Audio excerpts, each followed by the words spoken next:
This is SRM Insider. Welcome to the SRM Insider podcast and the latest installment of First Call. I'm Herrick, the CEO of SRM, and I'm the host for this podcast series where I discuss the big issues facing business leaders today. Today, we're going to attempt to cover a big topic, ESG, in a very short amount of time. So without delay, then, let me say a huge welcome to Natalie Stafford, SRM's head of ESG, who's recently penned our report, The Rise of Social Sustainability. Hi, Hi, Herrick. Natalie. Great to be here. Yeah, great to have you. So why don't we start with the report, Natalie? It came out very recently in late March. Can you just share with our listeners the genesis and the sort of idea behind it? You know, what were you hearing and seeing that prompted this research? Yeah, thanks, Herrick. Well, I think first and foremost, it came from some conversations we were having with clients around ESG and sustainability, where the focus for a long time has really been around the environmental pillar, so the E. So that's things like carbon assessments, net zero strategies, and increasingly biodiversity, actually. But over time, in these conversations, we're just hearing more and more questions around the social issues. So that really piqued our interest. Is social really starting to rise up the board agenda? Were the conversations that we were having really actually reflective of board priorities going forwards? So to dig into that a bit further, we decided to commission a survey with 550 corporates and 200 investors to understand the extent to which, if at all, these social issues within ESG and sustainability are considered to be a growing risk and or a value creation opportunity. And I think it's important there just to reflect on what falls within that bucket of S, or the social within ESG. It's quite a broad category, and it includes things like human rights, modern slavery, community programs, EDI, labour laws, also some other areas which you may not think would typically fall within that, such as data protection, geopolitical risk, and responsible supply chains, which is a huge issue. Yeah, interesting. I mean, actually, all things that well-run businesses should be addressing in order to ensure sustainability. And the title of the report, The Rise of Social Sustainability, rather points to the research discovering that your hunch was correct. The S in ESG is becoming much more important, wouldn't you say? Yeah, exactly. It is becoming more important. I think that's the really critical part. What our survey showed was that the environment is still top. Under any metric you look at, whether it's KPIs, resources, budgets, effort, it is still top. But if you follow the money, it's social issues which are going to have a growing share of the ESG budget over the next 5 years. And it's that growing point that's really interesting here. So if I was just to quote some figures at you, for example, when we asked the respondents to our survey, how is your ESG budget split across those three pillars of the E, the S, and the G? For corporates today, that stands at 33% on social, and that ticks up over the next 5 years by another percent. And that is at the expense of the environmental spend. For investors, it's a similar story. Social is currently 31% of the ESG budgets, and it rises up to 33% in the next 5 years.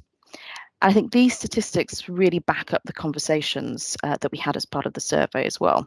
So these social issues are getting growing traction with boards and C-suite. Plus, companies are often going to be looking at these from a lower base to start with. They haven't done as much in many of these areas, so we are expecting to see those budgets grow over the years for the social issues. Yeah, interesting. So obviously, different entities look at them differently. Do you see two questions for you, really? Do you see, firstly, a big difference between what's happening in Europe and the rest of the world versus the US? And then the second is, what are the drivers here? Did you have a chance to discover what's causing that increased focus? The US point it's a really interesting question because ESG is approached differently in the US. It's often approached under a sustainability banner instead. Yeah. And it is very different when you consider ESG investing versus ESG programs that exist within corporates. They're two very different areas, and I think sometimes they're conflated, and that can cause problems. But I think what it is important to recognise, and it was really borne out in this survey actually, was that all the issues that sit within ESG, they are important in the US market. There's no getting away from it. You know, whether it's human rights, whether it's biodiversity, all these issues matter for companies and investors wherever you sit in the world. And particularly if you consider regulation that's coming down the line, yes, the majority of that does come out of the EU or a number of different domestic jurisdictions. But so many US companies will be falling in scope of this. And that's particularly interesting for some of those mid-market firms where they may not have much in the terms of the ESG or sustainability programs. And suddenly, over the next 5 years, they're going to have to be because they fall within EU scope. So it really matters for the US market. And the second point there about regulatory drivers, I think if you consider the environmental pillar, that's where the most regulation and legislation comes from. And indeed, it's actually where the majority of government policy has been focused. And that's, I think, a big driver as to why organisations are more mature in the efforts around the environmental pillar. You know, they've had to look at this for a number of years, and they've got to have targets in place, you know, for decades to come. So it's inevitable that will be a big focus for them. But if we look at the next wave of regulation and legislation that's coming online, particularly out of the EU, a lot of this does have a focus on the social issues, particularly human rights within that. So just considering, you know, today we're talking about this, we've just entered the start of the new financial year.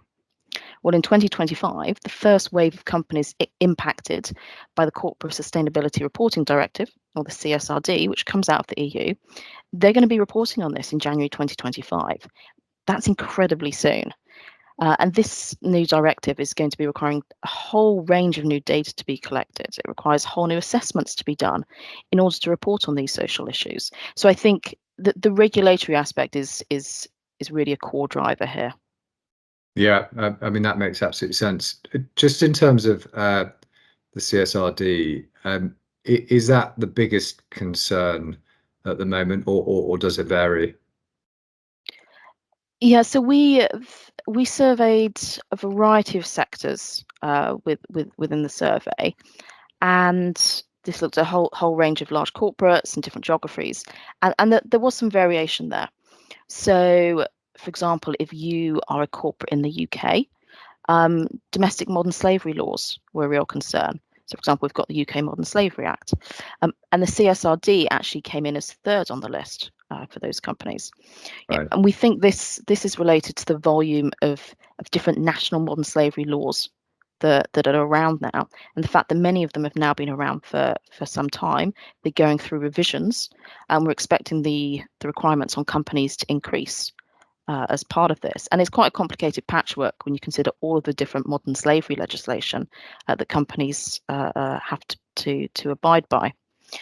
But in the US, just going back to that US point earlier, for corporates, of all the regulation that exists, whether it's in the US, EU, anywhere, it was the CSRD that was their top concern.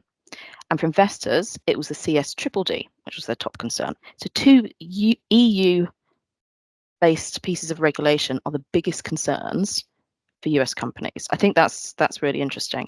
And I think that really shows that if you're in the US and you've got a global footprint, you really have to keep an eye on what's happening in the Eurozone. And then on top of that, we also looked at the results of the survey by sector. And there's some really interesting variations there. Some of them, as you would expect. Manufacturing, for example, is really concerned about domestic supply chain legislation. That's no surprise. Financial services as well. They're understandably very concerned about what the future iterations of the CSDDD could mean for them. So there's some really interesting analysis there once you dive down into the different sectors we looked at. And when you were doing that dive, were there any surprises?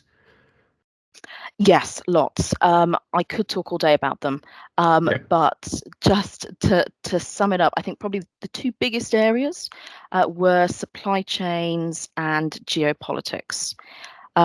And actually, our report highlighted these two areas in 2 chapters, and these were areas that just weren't ranking highly with the survey participants.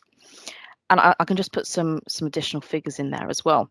So only 23% of corporates that we spoke to include a responsible supply chain within the ESG program or policies, and only 28% of investors. And actually, that's really concerning.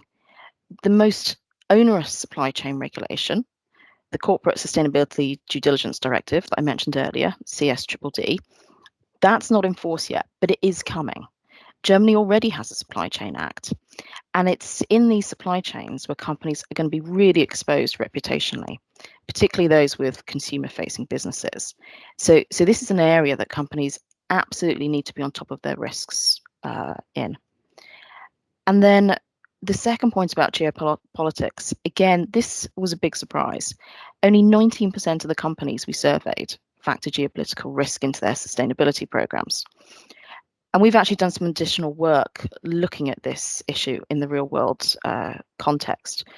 So, for example, what the Red Sea crisis means for sustainability practices of companies who are now having to ship their goods via the much longer route around the Cape of Good Hope. That's got huge ramifications for companies' sustainability programs. Or what the Russia-Ukraine war means for ESG investing and the relevance of factoring in the governance and social aspects as well. So that there's a real world context to look at this in. And I think this failure to really think about ESG and geopolitics together, some of it is partially born out of the way that ESG is measured and viewed. There's an absence of obvious metrics to track geopolitics and how a company is performing when it comes to that. But there's still other ways that you can incorporate it into your ESG programs. So I think failing to really consider geopolitical risk, both in terms of managing business risk and thinking about how you can progress the corporate sustainability agenda, it can have potentially really quite costly and strategic consequences for a firm. Yeah, that's really interesting. I mean, the geopolitical piece, I suspect is fairly high up in people's minds, particularly as it is our year of elections across the world. So one that I'm sure they're focused on. There's a lot that we could be talking about here, but sadly we are running out of time, and it's been absolutely fascinating just touching on this research with you. I think we ought to end on a practical note, though, to support our clients and business leaders.